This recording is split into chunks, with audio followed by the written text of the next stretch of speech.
else's wrongdoings give you the right to be needlessly violent towards them. I don't know, I just want it to be helpful, not just another person doing the same thing. I've tried to record this 3 times already. Ooh, I don't know what this is. I know what this is, but I don't know why I'm doing it here. So the 14th Amendment goes against the events that we are witnessing in our country. If you stick with me through the beginning of my channel, I promise it'll be worth it. I will get better. I will improve. Let me know what you think in the comments. Without further ado, let's get into it. Hi folks, welcome to my channel, or welcome back if you are returning. I'm just gonna have a little personal philosophy moment, so bear with me. Let me just get my notes out. I've changed the concept for what this video is going to be in the end at least 4 times. What I'm going to be talking about for the next couple of minutes is just things that I have found veritability in, some things that I have found just a little bit of truth in while going down this road. What I am about to read might spark some cognitive processes in the people watching, and so here goes. So when strangers or even people that you trust share links online on social media platforms, it's important to check their sources. Make sure to avoid what's called red herrings, and that is when somebody brings up a point to distract you from the really important points that are being made. And it's important to avoid those so the things that you share have depth to them. In this fight against fake news, especially in light of COVID-19 and Black Lives Matter, I think it's really important to find credible sources and to use those to our advantage. If you ignore truth to support your own opinion or preconceived notion, in my opinion, you lack integrity. And I will lose respect for you the more that you do that.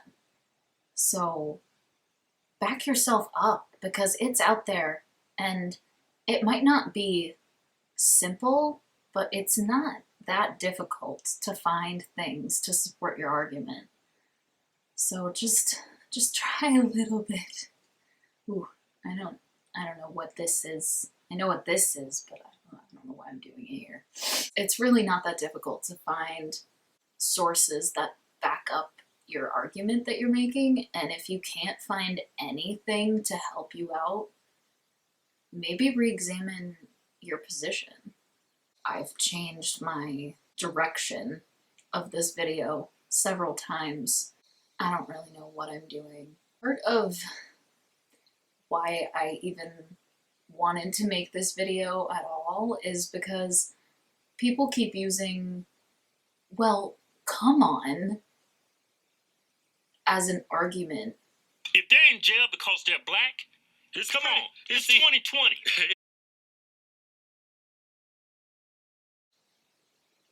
That somehow supports their positions.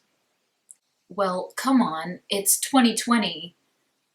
A black person's not going to be in prison if they didn't commit a crime. They're trying to pretend like because we are so technologically advanced in this day and age that racism can't exist.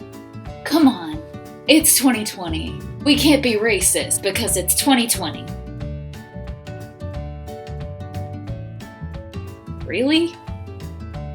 Because it's 2020, so come on.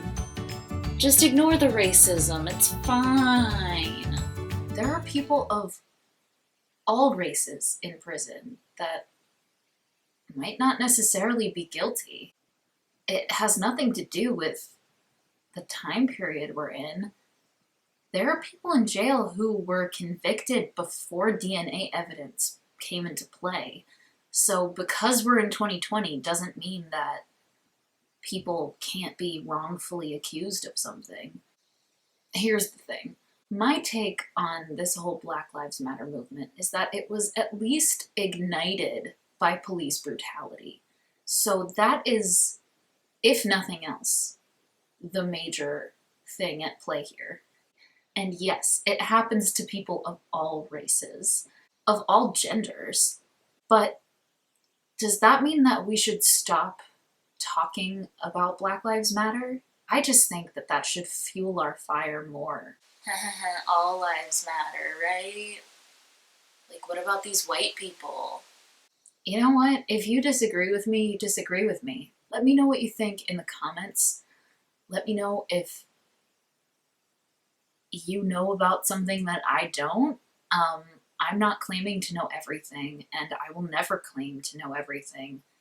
I would also like to address that just because there are people of color present in a situation doesn't then make that situation not racist or problematic. Gunned down by 2 black police officers. Yeah. You didn't hear about this. Yeah. Because the victims are white. Yeah. All this shows is more police officers using deadly force needlessly. That's all it shows. In 2016, over the span of 2 years, 85 to 86 shootings by cops, people brandishing fake toy guns. Yeah. 50 of them that died out of the 86, they were white. Yeah. You didn't hear about it because it doesn't fit the media narrative. Bad things happen to all races by the cops. Yeah. That there's some stuff in here. The Bill of Rights has been violated. The First Amendment. Congress shall make no law respecting an establishment of religion or prohibiting the free exercise thereof, or abridging the freedom of speech or of the press, or the right of the people peaceably to assemble, and to petition the government for a redress of grievances. Now a debate going on over what was used to disperse the crowd moments before President Trump had that photo op at a Washington church. The Park Police say it was not tear gas, but protesters say whatever it was an irritant. And some are concerned that that may hasten the spread of COVID-19. Police in our nation's capital are denying today that they used tear gas to disperse peaceful protesters so the president could take a photo op. In a statement, the D.C. Park Police Force insisted cops use smoke canisters and pepper balls. No tear gas was used. But Australian reporter Amber Brace, who was shoved and hit, said, or abridging the freedom of speech or of the press, or the right of the people peaceably to assemble, or of the press, or the right of the people peaceably to assemble.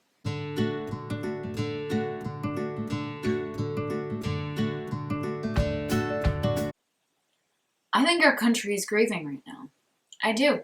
And I think that they've made that known to the United States government, and they've marched peacefully in many states across our nation, and at least in several of them, they have been met with hate, violence, many times by the police, by the National Guard, by the President of the United States.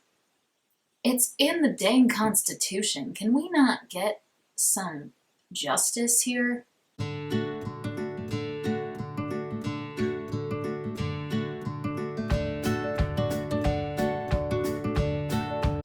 All right, 14th Amendment. Nor shall any state deprive any person of life, liberty, or property without due process of law, nor deny to any person within its jurisdiction the equal protection of the laws.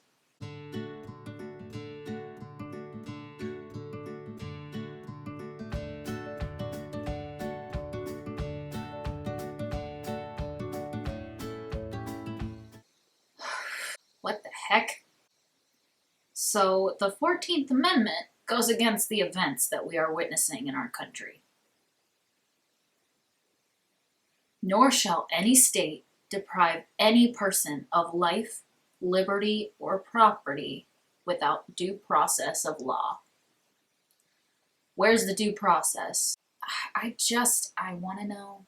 I want to know. People who are on these juries, people who are in these positions of power, what makes you think that these police officers should be acquitted? Or like allowed to remain on the force? Like no discipline whatsoever. And even just getting kicked off the police force, I feel like isn't enough. I have come to the conclusion that the best way that I can be an ally for people of color is to allow them a space to tell their own story, share their stories from their perspective, and allow them the space in which to communicate